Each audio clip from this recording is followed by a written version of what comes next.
It's the Talk of San Diego. All right, we're rolling. Hi, I'm Beth Hagendorf, and this is the Talk of San Diego.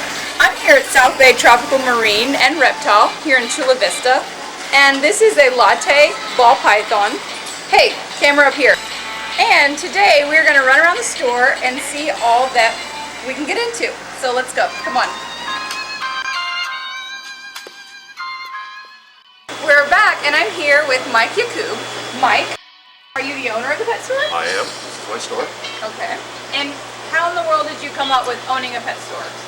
As a little kid, I used to want to own a zoo, and I found out I really couldn't. So this was the second best thing. It was my own little oasis here. Okay. And how long have you guys been here? I'm the third owner of the store. I've owned it 11 years, but we've been in business over 40 now.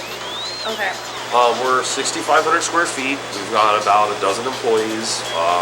We're a pretty specialty niche shop. We kind of specialize in the marine thing and the reptiles, and we've tried to niche ourselves to kind of deal more with the more unique and desired and kind of more exotic stuff. Okay, so why don't you show me what you guys have? Okay, cool. Well, first of all, this is a chondropython, which is a green tree python. Okay. Definitely not for beginners, and you know, Tim is the one who loves to try to get bit by things that will bite him. Shoot! Okay. Did we get blood? Okay. No, that came right in my face, though. Well, would it be blood? I'm just trying to get a little blood for you for the camera. No, that's good. Enough drama. Yeah. Yeah.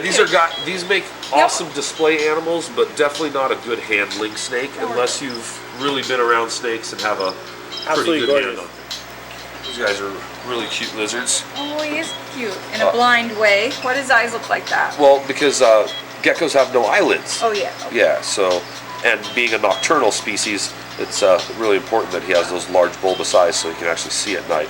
But these guys are rad. He's beautiful. He's gold. Yeah, these guys. She's gold. This happens to be. Yes, this is a female. But she's really quite cute. She's pretty. Yeah. It's hard not to talk baby talk to all of them. Yeah. This is a little baby. This is how they start. Oh, it's so cute. And they really are.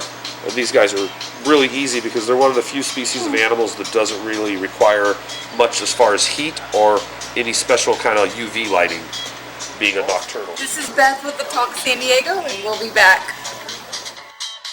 You're watching the Talk of San Diego.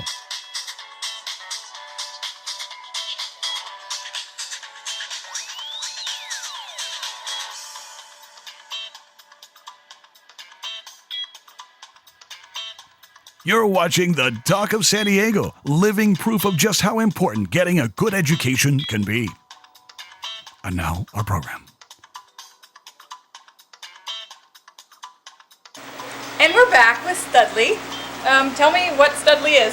Studley is a bearded dragon. This happens to be a hypotranslucent leatherback, which sounds like a whole lot of blah, blah, blah, but it's just basically the genetics it carries. And it's a really beautiful dragon, and these are probably my all-time favorite pet lizard because they are truly what we call the Labrador Retriever of the reptile world. They're really, really mellow. They're very trustworthy. They don't get huge, so they're like very manageable. Kids absolutely adore them, and I mean, here's some babies in here. You can see they start off as these just adorable little they are things. cute. Yeah, my motherly instincts are already kicking in. Yeah, and they're one of the best first-time lizards you can get. That's a picture. Yeah. Yeah, they're absolutely awesome. Oh, that's so cute. Okay. How much maintenance does a dragon require? Like, what do you have to do to keep it alive? Well, they're an omnivore, so you feed them about 60-70% protein and about 40% veggies. Being that they're an Australian species with there's not a whole lot of water access. They generally get most of their moisture through the vegetables you feed them. So we give them a lot of greens, and then crickets, worms, pinkies, roaches, things of that nature. They are a diurnal animal, meaning they're daytime active. So they do require UV light. That's what helps their body metabolize and grow bones. And they do like it hot, so they like it between like the 90 and 100 degree range. So generally a well-heated, well-lit aquarium is what they love, or excuse me, a terrarium. So, but they are absolutely one of the coolest of all lizards to have. Okay. All right. Well, once again, we're here at South Bay Tropical. This is Beth with the Talk of San Diego. I'm gonna go take these lizards off me. All right, what's next? What is this? A red-tailed boa? Yes, this is, I believe, a female. We can take her out probably. Oh, okay. Okay. But this is a Colombian red-tailed boa. Okay, I'll just pet it. Yeah. Oh God, I forget these things. No, and these are actually one of my favorite large snakes because they're large enough to be a big animal, but they're not so big that you have to be willing to give up the spare bedroom for it. Okay. So, you know, much bigger than this isn't very realistic as a pet. So, this is a pretty realistic pet snake if you want something large. Okay, and what do you feed it and how often? This guy is eating generally jumbo rats every 2 weeks. And we give it, we usually give it, He's like, let me back. We generally give it as many as it's willing to take in one seating. So if we will feed it one meal. If it's willing to take a second, we will offer it. This is one of my favorites.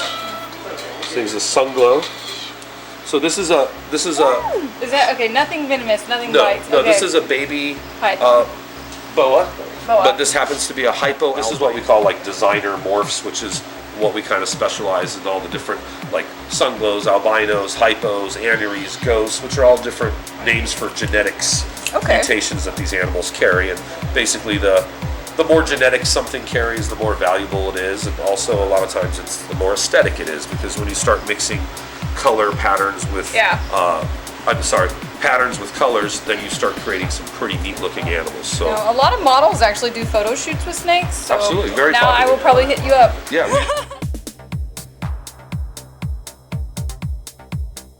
We're gonna take a break and we'll be right back. Let's go. You're listening to the Talk of San Diego, the one thing hoarders will throw away. Recommended by sleep disorder physicians worldwide. For a good night's sleep, day or night, it's the Talk of San Diego. And now, back to our show. This is Caribbean species of iguana. This is a rhinoceros iguana. These guys are endangered species in the wild, so not a whole lot of them left. I believe there's maybe 5 or 6 subspecies of Cyclura, which is the scientific name of these guys. The rhinoceros happen to be my favorite though, because they have those horns on the top of their head that gives them a very prehistoric look. I mean, it looks like a dinosaur, and I absolutely think they're one of the coolest. We have a small little breeding program that we're working on with these guys, and they're definitely one of my favorite as far as big lizards go. And I think they're big enough rather than to get into the ginormous monitor lizards. I kind of quite content to stick with something. These guys are good enough. Yeah. But anyways, we had him out, but nature called. Yes, so yeah, he had to go. The colors are just dramatically different. Okay, earlier you told me you had some type of room in the back. Can we go see what's in there? Oh, the vault? Yes. Oh, yeah. My boob ornament go in the Yes. Okay. I love eggs. These are eggs that are in an incubator. They are snake eggs. Little babies, I guess. This is bald. Yeah, this is where some magic happens, and you know, we've been breeding stuff for quite some time now, and basically these are all on baby bins. Over here, we got all the mamas hanging out, and then on the right side of the room is where all the males are, and you know, pretty exciting. All snakes? All snakes. You know, we work, as I said, heavily with genetic mutations, so a lot of the stuff that you're going to see in here, which we need a little sanitize before we touch anything back here. You know, a lot of this stuff back here is, some is like one of a kind, some are very difficult to make, and a lot of these are very highly desired. Like, I will show you a big surprise that happened for us this week. Okay, ooh, a surprise. Yes, we produced 2 exanthic clowns, which are the second and the third one in the world ever produced. And this is the first time ever on camera. And unfortunately, they're both in shed. They just hatched, looks like 4 days ago. So these guys are still kind of in their sloppy, wet mess so that they can get their first shed on. Other really cool ones. This is a lavender albino. This is one of my absolute favorites, just because as he matures, that white will turn more and more into a lavendery color. Oh, okay. Yeah. Purple and yellow. Yeah, they're Great absolutely colors. beautiful, Okay. you know? He knows what he's doing. Yeah. This is called a caramel glow, which is a double recessive animal. It's kind of purple and yellow as well. kind of different. Lavender's only carrying one gene. This is a double gene. Really cool. This guy's really neat looking. Oh, I like him. Black and yellow's pretty. Yeah, this is a killer bee. He carries 3 different genes. This is a really pretty snake. Oh, okay. Yeah, he's pretty. Yeah, this is a pastel lesser. He's absolutely gorgeous. I love him. And he is a boy. Yeah, this is a one of a kind that we made, which is our Arctic arachnid. It's basically a spider albino with a 3rd gene that we've been working on for some time. And you can see this is its sister. Oh. So this one is not a reduced or faded albino like some ball python people are going to try to tell me that it is. It's an actual different gene because we have normals and spiders that come out. But this is just an albino spider, and this is an anuary albino spider. So pretty neat. First ever of its own. My favorites. This is our fire bumblebelly. So he's rocking some 4 genetics. And he's a really bright animal. This is a pretty cool animal. This is called a champagne. It's got some neat look to it. It's really quite beautiful. This is a clown. It's got like the teardrops like a gangster would have, you know. Okay. So this is our thug ball python, called a pastel calico. He's absolutely gorgeous. I'd name him Prada. Something like that. I don't know. It just looks nice. You can get in the cage and kind of get an idea how big they are. A female like that actually will give you about 30 babies. And the cool thing about boa constrictors that's quite different than pythons is these guys give live birth rather than lay eggs. Oh, we got a nice shed, which is awesome. You take those out? Yeah. And he basically, this is a really cool snake. So you said that's awesome. Why is it awesome that he's shed? That just means it just things means are going right? Yeah, he's growing and he came off in one piece, so there's no pieces. I don't have to soak him and try to get anything off his like eye caps or anything stuck on the tail. So that's just always kind of a good thing when they have a healthy shed. It means things are, humidity's right, everything's kind of right. And as you can feel, yeah, it's pretty hot, sticky. You don't want to kick it in here for too long. No, that's why the vault is the vault. You know, no one's really allowed back here. And the snake vault. Everyday snake. Not your everyday snakes. Yeah. All right, cool. Well, let's see what else we can find.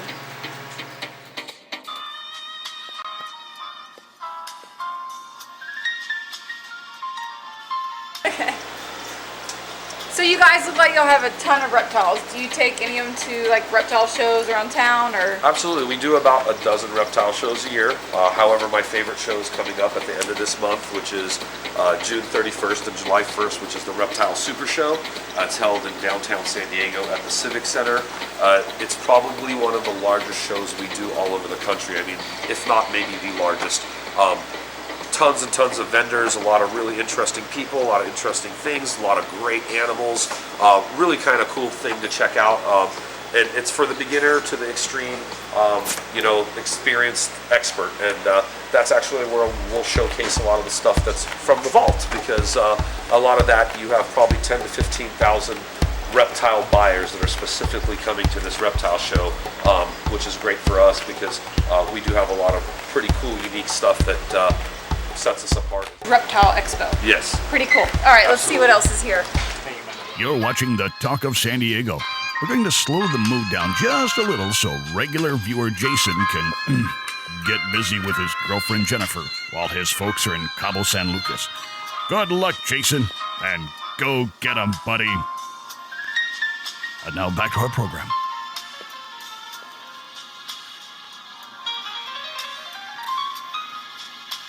I'm Beth, and we're back on the Talk of San Diego at South Bay Tropical.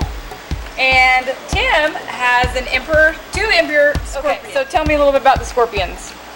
These are from Africa. They're not very venomous. They're a very common pet for people to own. They're a lot of fun. So if you do get stung by one, you're totally safe. It's nothing more than a bee sting. Cool. What do they eat? You eat crickets. Once they get like full size, you can feed them pinky mice and other cool food items as well. Well, minus the tail, they get about probably 6 inches. Oh dear. So okay. these are juveniles, and that's also why they tend to not want to sit still, because they're little guys. So they. Okay, tarantula or? Yes, this is a tarantula, and these guys come from Chile. And these are probably the most common pet tarantula out there, not only because they're beautiful, but they really have a very calm, docile demeanor. With the tarantulas, unfortunately, the bite from the fangs is worse than anything else, but this is a species that is really docile. It's okay, it's on there, and it is, see, matches. Here we go. Wow, look at you, holding a rose hair tarantula. Okay. All right, now your other hand. Okay, no, it's going somewhere. I'm not moving.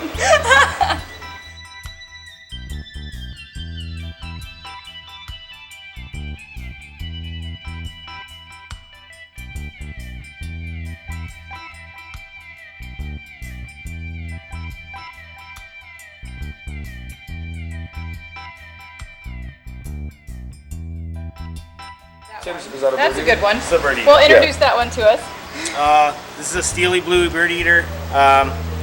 Pretty nasty, huge tarantula. Away from your shirt so we can see it. Yeah, Gets giant. Okay. Maybe those are some nice sized fangs right there. Yeah, okay. Imagine those bad boys digging in you. Right? Fresh new piercing. Okay, 2 piercings. What do I need to know? This is a Borneo blood python. It's not the friendliest species. Okay, it's hissing. kind of hissing. Okay, If you yeah. want to come over to To your the left-hand side? side, yeah, you should be good. They tend to have a little bit of a bad attitude. I call it the small python attitude. So, And by the way, this is the largest blood python I've ever seen. I don't know. I've heard rumors of some 5 and 6 footers, but I've never seen them. And, Definitely a 5-footer there for you. he's definitely over 5, and he's feisty. And that's a male. You can Yeah. throw them back in there if you want. Well, I was trying to get you a little blood on tape, so it's yeah, a little you know, exciting. if I take it in. Oh, okay. Yeah, no problem. Tim likes to get bit, so it'd be a great animal to. Okay, Definitely and not what- a beginner okay. snake, let's put And it you've that got way. one with a black head on it. Yes, this is Bubba, the Australian black-headed python. Take him, you said, to schools. To so schools he's for the small children. Zoo-to-You We use our program. educational program that we do all over San Diego. We do Boy Scouts. We do the middle, Chula Vista Middle, Hilltop Middle, Castle Park. We do Chula Vista High School, and that's basically like through UCSD that we were hired, to start doing reptile biology education. A handful of us, and we got a bunch of different animals that we like to take out, and especially the unique stuff like the black-headed python. It's not every day somebody gets to see something like that, and not even the San Diego Zoo has something like that. So, Oh, So, okay. Whoa, really, heck. really very unique animal, something that we've specialized in. And we used to breed blackheads, but our female got really old, so she is since gone. So this is just the male that's left. Yeah, that's Bubba. It's pretty famous. pretty famous around Famous, San Diego. huge, 10, cool. 10.5-foot blackhead. Okay. Sweating. This reminds me of Geico, but I don't know. Actually, we have Geico right here. Oh, Geico. Let's see Geico. This is Geico the gecko. Well, there he is. We store him here in between his commercials. Okay. This is where he lives. And yeah. the funny thing about Geico gecko, and I just want to throw this out there, is these guys come from Madagascar, which is a small island off of Africa. So why he has an English/Australian accent, I'm not really sure, but I guess it makes for He's better TV. cute as heck. Yeah, That's why. you know. But yeah, that is. Maybe I'd sell more reptiles if I talked with an English accent, Mike. So maybe we'll try that out. Yeah, you But- probably would. Probably would, right? Get a cool hat and start selling reptiles. But Thanks for showing up today. yeah, but these are actually called giant day geckos, and they are the largest species of day gecko from, again, Madagascar. So they're Okay. beautiful. This one's much prettier. This one looks like it's about to shed. This one doesn't. And what do they eat? These guys actually have a pretty mixed diet. They're herbivore. They eat rotting fruit that hits the ground in the wild, so we do give them baby food to lap up, and then they're also they eat a lot of insects, so crickets, mealworms, small roaches, things of that. Are you suffering from explosive diarrhea, severe nausea, lightheadedness, or dizziness? Then you must be listening to the Talk of San Diego. Due to time constraints, we move ahead in our program to, more than likely, an even more tediously boring, uninteresting part of the show. We sincerely apologize to any remaining listeners. Thank you.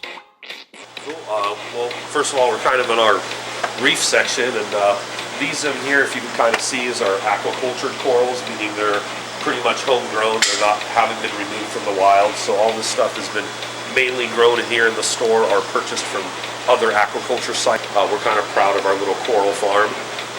And then, we just offer all kinds of corals, from like little tiny stuff to giant colonies. We have like a lot of the bread and butter as well, if need be, your hermit crabs, snails, all the stuff that people call a cleanup crew. Okay. But we try to put our main emphasis on the corals and invertebrates. And they're all really, really unique animals. And they are animals, not plants, by the way, because everyone thinks corals are plants. I mean, with a reef tank like you're looking at, you get to design a naturalistic looking home aquarium like it. That's the coolest thing about setting up a reef tank, is you're kind of the artist and the aquarium becomes a scape, You've got just kind of baby sharks. Okay. We got stingrays, poisonous lionfish, seahorses, just really anything you can think of. This is a really cool tank. I was going to say that. This is called a zero edge, which is overflowing, absolutely. It's kind of like a disappearing edge swimming pool, but in the sense of an aquarium. And this For the rich fish. For the rich fish, yeah. This is something we're pretty exclusive on. No one else really sells these in Southern California, and they're just awesome. Right? You mentioned you had fish.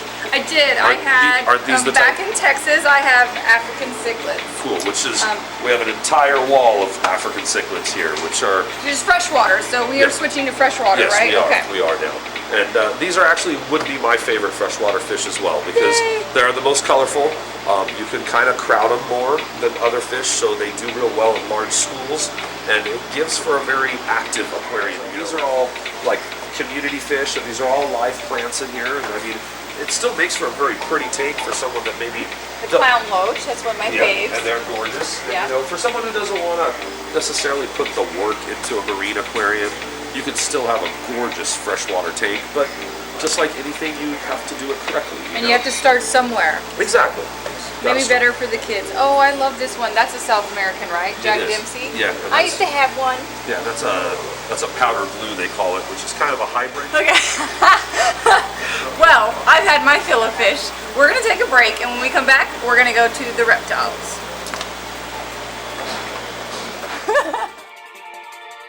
You're watching The Talk of San Diego. Hey, nobody's holding a gun to your head, Just saying. Okay. And now, back to our show. Difference of a tortoise and a turtle. Well, all tortoises are strictly land animals, as well as being strictly herbivores. Turtles are both land and aquatic, and also they are omnivores. So Okay, so this is a tortoise. this is a tortoise, yeah. No water. No water, and only eat vegetables, no meat. And then how long would he live? These particular species would live upwards of 60, 70 years. Some of your larger species, like we have, I think, some baby sulcatas and stuff like that, your aldabras, your Galapagos tortoises, those guys can live well over 100 years. So they're very long-lived species. So we always joke around. Longer than your average American. Yeah, we joke around with the customer. We're like, this is something you have to put in your will. You're gonna have to will these out when they go. These are frilled dragons, and they get their name because they actually will frill, possibly. A climber. He's pretty mellow. Okay, so he reminded me of a dinosaur when you flared his things out. Yeah. Remember in Jurassic Park, that animal? That's exactly. what I was thinking of. Yeah, Okay. these guys are from Papua New Guinea. Some of them are also found in Australia. Can I pet him or? Absolutely. Yeah, these guys are really, really mellow. Hello. Even though we call them a dragon, they're actually quite a docile dragon. Cuter monitors in here. This is an ornate Nile monitor. We also generally monitors are highly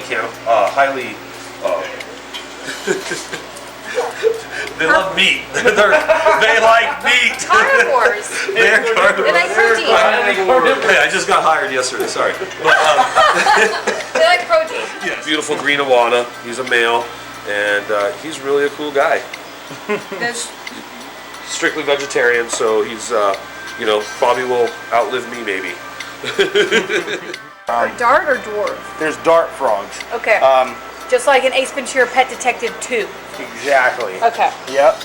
Exactly what they use. And that is a dart frog. This is a painted mantella. Okay. This is a Madagascar dart frog. A blue ornament. Exactly. Just like mine. So you obviously have a ton of pets, insects, reptiles, animals, invertebrates. How important is it for someone like myself that walks in and I want to buy something? Well, the best thing we're going to do is try to find out how realistic what type of pet is for you. I mean, how much time you have to take care of something, and how involved you plan on being with your pet. And you know, these are live animals, and I feel that people should have a basic knowledge and do a little bit of research before they just, you know, instinctually buy a pet because it's cute. I mean, as you see, everything here we have is being well taken care of. It's living, it's happy, and so if the new pet owner can't provide the same or better, the pets are best left in the pet store.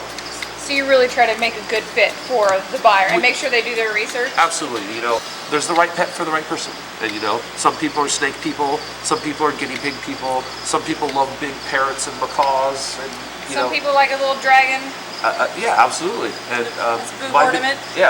my biggest thing is Reptile's care is so easy. So that's why I think they make such a rad pet. You know, it's something that for the hustle and bustle of everyday life, for a lot of us that would love to own a pet, but we don't have the time for a dog or a cat, Reptiles make a lot of sense. Well, thank you for having us here today. Thank you for coming and visiting. Once again, guys, this is the Talk of San Diego.